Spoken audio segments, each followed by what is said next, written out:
Do you need protection? Eat basil. Do you seek abundance? Have some mint. Do you want to help your family find peace? Serve coriander. Herbs and spices are full of magical properties and lend themselves to rituals. Stay tuned. You're listening to Ritual Recipes, a podcast full of practical magic to nourish your inner life. I'm your host, Zita Christian. If this is your first time in my cosmic kitchen, pull up a chair. If this is not your first visit, welcome back. Today I'm talking about herbs and spices and how I first used them in a wedding ritual I created called Garden Gifts. This is a substantive ritual that's useful, visually interesting, and can easily be adapted for any gift-giving occasion. I'm also going to talk about spirit spoons, what they are, why you need one, and how using a spirit spoon can be part of a simple daily ritual. All of this talk about cooking reminds me that I've given away most of my cookbooks. I have kept a few favorites. Much as I like the recipes, I'm not a fan of all the aggressive verbs. Snip, chop, pinch, peel, pound, punch, beat, whip. Those words go against what I believe is the intention of a heart-centered cook. I'm talking about the cook whose desire is to satisfy both the appetite and the soul, to nurture with both food and love. Years ago, my studies of handwriting analysis taught me the connection between hand movement and brain activity. I believe in a heart-hand connection too. I feel that connection whenever I stir a pot of soup or stew or spaghetti sauce. Put simply, I believe that food tastes best when the chef works while holding loving thoughts for those who will eat the food. That's why I have spirit spoons. Now, the spoon itself can be made of any material. The spirit is added by the cook. All of my spirit spoons are made of wood. I do have some pictures of them in the show notes for this episode. This is number 5. I bought 2 of the spoons and a grand ladle at an art show in Pensacola. I live in Connecticut. I was in Florida with my younger sisters Eileen and Laurie to celebrate Laurie's birthday. This was several years ago. And every time I use those spoons or the ladle, I remember how gratifying it was to spend those days with my sisters. Our mother died when we were young, and a well-meaning neighbor warned us that because our dad was in the Navy and often at sea, we might be split up and sent to foster homes. I'm happy to say that that didn't happen. Still, the fear took root. Our sibling bonds grew both strong and fierce. And now, nearly 55 years later, the bonds are stronger than ever. So now I want to talk a little about stirring the pot. From, at least the 1700s, the Celts, that's my heritage, considered clockwise motion to be the movement of the sun. Since the sun was seen as the bringer of life, anything that followed the sun's path of east to south to west to north was considered auspicious. Today, in pagan rituals, when movement is used to raise energy, such as drumming, dancing the maypole, or dancing in general, the movement is clockwise, also called sunwise, and in Scottish Gaelic, deasil, spelled D-E-A-S-I-L. And it's a word that I've also been told is pronounced jessel. However you pronounce it, here in the Northern Hemisphere, the right-handed movement is seen in sundials and on the faces of watches. So I think it's caught on, whether we realize where it came from or not. The counterclockwise movement, what the Celts and the Germans called Widdershins or Widdershins, is said to cause disruption and chaos. In fact, I've been told that should you venture onto the moors of North Yorkshire and dance 9 times Widdershins around a fairy ring, you will come under the power of the fairies. All of which is to give a little background and meaning behind a simple ritual I created called Stir Up the Sun. A little reminder about ritual. A visible act performed with invisible intent. The intent in this little ritual is to add auspicious energy to the food in the pot. The visible act is to stir, clockwise, to intentionally follow the path of the sun. I stir with one of various spoons I consider my spirit spoons. In addition to the ones I told you about earlier, the ones I purchased when I was with my sisters, I have several other wooden spoons. My friend Carol Chaput used a wood-burning tool to etch assorted designs into the spoons. One spoon has a burst of stars. I use it when I'm celebrating something or simply feeling happy. Another spoon has a fanciful owl. I use that one when I need wisdom, and I use that one a lot. You might ask, does cooking discolor the spoon? Yes, it does, but I prefer to think that the spoon is being anointed. As with many of the ritual items I talk about on this podcast, you can make your own spirit spoon. In fact, you can use any spoon. Your intent is what gives it energy. The shop is called Moon River Rituals.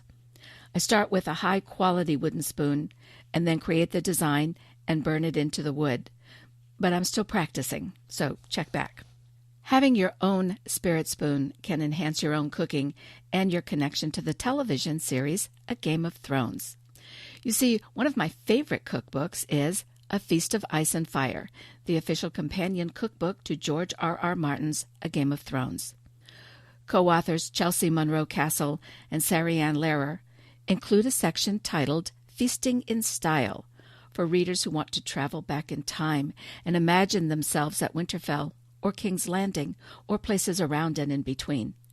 They know that some of the original recipes call for exotic ingredients, and rather than dampen anyone's enthusiasm or imagination, they encourage readers to aim for historical atmosphere, not historical accuracy. Their suggestions range from the color of the tablecloth to using plants and vegetables as decorations. And they encourage the use of pewter tankards, wooden bowls, and hammered flatware over crystal china and sterling. The authors were interviewed on a podcast called Podcast of Ice and Fire. In episode number 58 of that podcast, Sarianne freely admits that she had no formal training in cooking, that their blog is for others who don't have formal training, and that their enthusiasm for the cookbook was the key to their success. Check out their website. It's inatthecrossroads.com, and in is spelled I-N-N, inatthecrossroads.com. I'm honored to share a personal connection, too. In 2017, Sarianne and her Scotsman fiancé, David, said I do at her parents' mountaintop home. I was their officiant. They met years earlier in a pub in a small village in England. David was a chef. Sarianne was on a working sabbatical following the success of her cookbook. In the midst of all the usual challenges that come with planning a wedding, David and Sarianne made all the food that was served at the reception. And barely 2 months later, they moved to Richmond, Virginia, where they opened a restaurant, The Broken Tulip. This couple believes in the ability of food to nourish more than the body, and that a restaurant should be a place where people of all kinds can break bread together. The energy they raise to nourish a community is the same energy you can raise when you cook with a spirit spoon. Stir Up the Sun is a simple ritual for the everyday moments of life. Here's a more substantial ritual for a rite of passage such as a wedding, a milestone birthday, a retirement celebration, or a croning ceremony. I call this ritual Garden Gifts, and have used it for several weddings. While the overall structure is the same, the selection of herbs and spices varies according to the couple. Here's how the ritual works in a wedding. Because the guests don't expect the ceremony to involve herbs and spices, much less their magical properties, I give a little explanation first. To give you an idea of how it works, imagine you're at a wedding taking place in a garden. As the officiant, I'm standing with the couple. During this part of the ceremony, I've tweaked their positions a little so that they're standing side by side on my right, and on my left is a small table. The gift bearers for the ritual have been identified in advance. I've spoken with each one and given him or her the gift that they'll present during the ritual. Here's an excerpt from one of my weddings. For as long as couples have gotten married, friends and family have shown their support by giving gifts. Couples today might receive anything from crystal to airline miles. In earlier times, wedding gifts symbolized qualities desired in a marriage. Harkening back to those days, and in honor of how much our couple loves to cook, I now invite the presentation of 4 garden gifts, each an echo of the cultures our couple brings together in their marriage. And then in a nice loud voice I say, I call for compassion, the gift of tarragon. At this point, a gift bearer, chosen before the ceremony begins, walks up to the couple carrying either a live plant wrapped in colorful foil or a spice jar decorated with streaming ribbons. The gift bearer stands facing the guests while I say something about the gift itself. For instance, long associated with the feminine, tarragon offers the magical blend of compassion with independence. This delicate herb teaches how to give of the self without losing the self. Please accept this symbol of compassion for your marriage and for hearty Irish potato soup. Now the gift bearer shows the gift to the couple, places it on a small table in the ceremony space, and returns to his or her seat. The gift bearer doesn't speak. That removes the stress gift bearers might feel, especially if they don't know about their role prior to the ceremony. You can incorporate any number of garden gifts for the ritual. I like to use 4. In numerology, 4 represents stability. Nice energy for a ritual aligned with the home. This ritual also lets the couple honor 4 people who, for whatever reason, couldn't be in the wedding party. Here's another garden gift. I call for protection, the gift of basil. Long known for its ability to protect, basil has been used in ritual baths to purify a person before an initiation. Please accept this symbol of protection for your marriage and for Native American fish soup. Here's another possible gift. I call for fertility, the gift of the orange. The orange tree is one of the most prolific. Because the tree blooms and bears fruit at the same time, oranges have long been associated with fertility, the blossoms worn at weddings. But there is an older meaning. From the time of the ancient Greeks, oranges were given to strengthen a person on a quest and to reward the victorious. Some Greek scholars believe that the story of the golden apple really referred to an orange. Please accept this symbol of both strength and fertility for your marriage, and for a refreshing dessert of Puerto Rican orange pudding. Well, you get the idea. Now, here are just a few more, some chosen because of the couple's interest or heritage, or because the gift would be particularly useful in their relationship. I call for serenity, the gift of lavender. From ancient times, it was believed that lavender would help calm the nerves so a person could think clearly, and in so doing, make his dreams a reality. Please accept this symbol of serenity for your marriage and for fragrant sugar cookies. I call for good health, the gift of oregano. In the mountains of rural Greece, newlyweds would be crowned with wreaths of oregano to bring joy to their marriage. The all-purpose herb was known to bring a zest for life, to soothe aching joints, to bring luck, and to protect against negative energy of any kind, and to give psychic awareness. No wonder it was used at weddings. Please accept this symbol of good health for your marriage and for flavorful soups. I call for holistic health, the gift of cilantro. In ancient Greece, the oil derived from cilantro was used in perfumes. In India, it has been used for centuries to ease digestion. Today, naturopaths see its ability to regulate blood sugar, reduce anxiety, and support safe and peaceful sleep. Please accept this symbol of holistic health for your marriage and for healthy salsas, soups, and salads. I call for family peace, the gift of coriander. Artifacts from ancient Egypt show the use of coriander. Gathered in the harvest season, bundled and decorated with ribbons, people hung coriander in the home to bring peace and security to all who lived within. Many also believe in the power of coriander to promote the astral nature of love and to help lovers find each other across many lifetimes. Please accept this symbol of family peace for your home and your marriage, and for crispy roasted potatoes. I call for mental strength, the gift of dill. Found in many kitchens, dill is known not only for bringing mental strength and clarity to the cook, but also for bringing good fortune to those who enter the home as guests. Please accept this gift of mental strength for yourselves, for your marriage, and for all you invite into your home. Now you can eliminate the culinary association with the herbs and spices in the ritual and instead evoke a blessing.